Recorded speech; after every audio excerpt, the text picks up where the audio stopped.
हाजी सबू सिद्दीक ने अपनी शुगर फैक्ट्री पूरी तरह से बंद कर दी।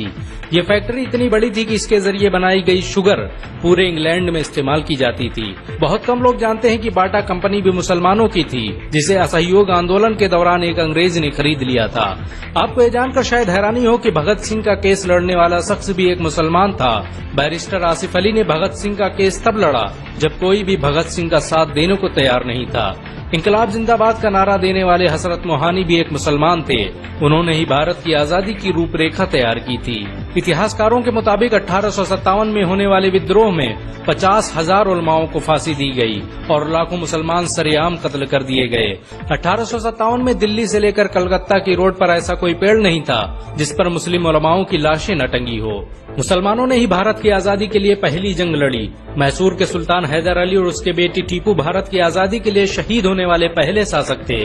मशहूर क्रांतिकारी अशफाकुल्लाह खान सबसे कम उम्र में फांसी पाने वाले भारत के पहले व्यक्ति थे। बहुत कम लोग जानते हैं कि जय हिंद का नारा एक मुसलमान आबिद हसन सफानी ने दिया था। ये नारा आज भी भारतीय सेना और शासकीय प्रणाली में सम्मान स्वरूप इस्तेमाल किया जाता है। तिरंगे का निर्माण करने वाली सुरैया तैयब जी भी एक मुसलमान थी। उन्होंने ही भारत के राष्ट्रीय ध्वज को वर्तमान रूप दिया था। कानपुर में पैदा होने वाले अजीमुल्लाह खान ने ही मादरे वतन भारत की जय का नारा दिया था, जिसमें बाद में कुछ सांप्रदायिक लोगों ने माता शब्द को जोड़ दिया। आपको ये जानकर शायद हैरानी हो कि भारत का पहला राष्ट्रीय गीत अजीमुल्लाह खान ने ही लिखा था। बहुत कम लोग जानते हैं कि मौलाना कासिम नानोतवी ने दारुल उलूम देवबंद की स्थापना अंग्रेजों को भारत से निकालने के लिए की थी। इस मदरसे का मकसद देश में ऐसे नौजवानों को पैदा करना था जो भारत की आजादी में योगदान दे सकें। रेशमी रुमाल आंदोलन की शुरुआत करने वाले मौलाना महमूदुल हसन और मौलाना उबैदुल्ला सिंधी दारुल उलूम देवबंद के ही छात्र थे। मौलाना उबैदुल्ला सिंधी ने सुभाष चंद्र बोस के साथ मिलकर भारत की पहली अस्थायी सरकार की स्थापना की थी और वह भारत के पहले गृह मंत्री भी थे। आपको ये जानकर शायद हैरानी हो कि मौलाना महमूदुल हसन ने ही 1920 में गांधी को महात्मा का लक़ब दिया था। उनका ये नाम इतना मशहूर हुआ कि पूरी दुनिया में गांधी महात्मा गांधी के नाम से जाने जाने लगे। महमूदुल हसन ने ही हकीम अजमल खान के साथ मिलकर 1920 में जामिया मिलिया इस्लामिया यूनिवर्सिटी की स्थापना की थी, ताकि भारतीय शिक्षा तंत्र को अंग्रेजों के चंगुल से आजाद करवाया जा सके। आपको ये जानकर शायद हैरानी हो कि काला पानी जैसी दर्दनाक सजाओं को पाने वाले 90% से अधिक लोग मुसलमान थे। अंडमान निकोबार में आज भी सबसे ज्यादा कब्रें मुसलमानों की हैं। मुसलमानों के अलावा दूसरे लोगों ने काला पानी से बचने के लिए न सिर्फ माफीनामे लिखे बल्कि अंग्रेजों की मुखबिरी भी की। मुसलमानों ने ही अंग्रेजों के खिलाफ सबसे पहले हथियार उठाए। 1772 में शाह अब्दुल अजीज ने अंग्रेजों के खिलाफ फतवा देते हुए ऐलान किया कि अंग्रेजों की गुलामी हराम है और हर मुसलमान पर फर्ज है कि वो अपने मुल्क और देश की आजादी के लिए खुद को कुर्बान कर दे। 1857 में होने वाले विद्रोह की प्लानिंग एक मुसलमान मौलवी अहमदुल्ला शाह ने की थी। वो भारत के अकेले इंसान थे जिन पर अंग्रेजों ने 50,000 रुपए का इनाम रखा था। यह रकम इतनी बड़ी थी कि राजा जगन्नाथ ने पैसों की लालच में आकर अहमदुल्ला शाह की मुखबरी कर दी और अंग्रेजों ने उन्हें शहीद कर दिया। बहुत कम लोग जानते हैं कि 1857 में शहीद होने वाले 90% लोग मुसलमान थे। जालियांवाला बाग में जनरल डायर की गोलियों का निशाना बनने वाले अधिकतर लोग भी मुसलमान थे। भारत की आजादी का नेतृत्व करने वाले संगठन इंडियन नेशनल कांग्रेस के 9 से अधिक प्रेसिडेंट मुसलमान रहे।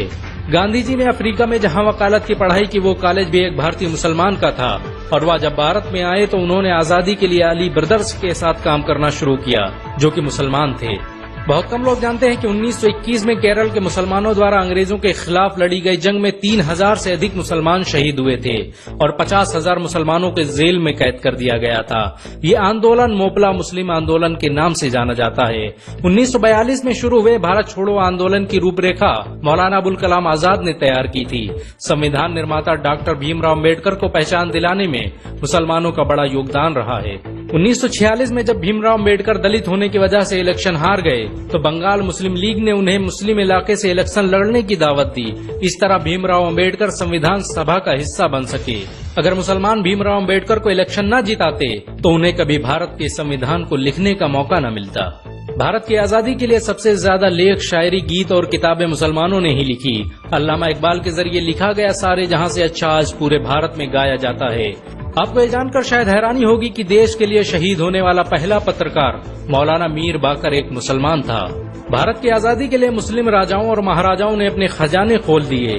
कोलकाता के हाजी उस्मान सईद ने अपना सब कुछ भारत की आजादी के लिए कुर्बान कर दिया।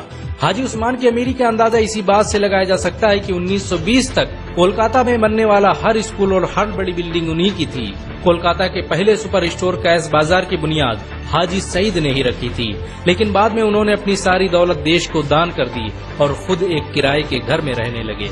अमीर हमजा और अब्दुल हबीब यूसुफ मरफानी जैसे मुसलमानों ने अपनी अरबों रुपये की संपत्ति देश की आजादी के लिए कुर्बान कर दी। सुभाष चंद्र बोस द्वारा अफगानिस्तान में स्थापित की गई सरकार में 9 में से 5 मंत्री मुसलमान थे। भारत की आजादी के लिए देश भर में मौजूद मस्जिदों को किलों की तरह इस्तेमाल किया गया। इन मस्जिदों में सुबह शाम हर वक्त भारत की आजादी के लिए ऐलान हुआ करते थे। आजादी के वक्त कोई मस्जिद ऐसी नहीं थी जिसकी दीवारों पर मुसलमानों का खून न लगा हो। इन सब के अलावा ऐसे करोड़ों मुसलमान हैं जिन्होंने भारत की आजादी और उसकी अस्मिता के लिए अपना सब कुछ कुर्बान कर दिया। सच तो ये है कि भारत की आजादी मुसलमानों के बगैर मुमकिन न थी। भारत आज भी आजादी के लिए मुसलमानों का एहसानमंद है।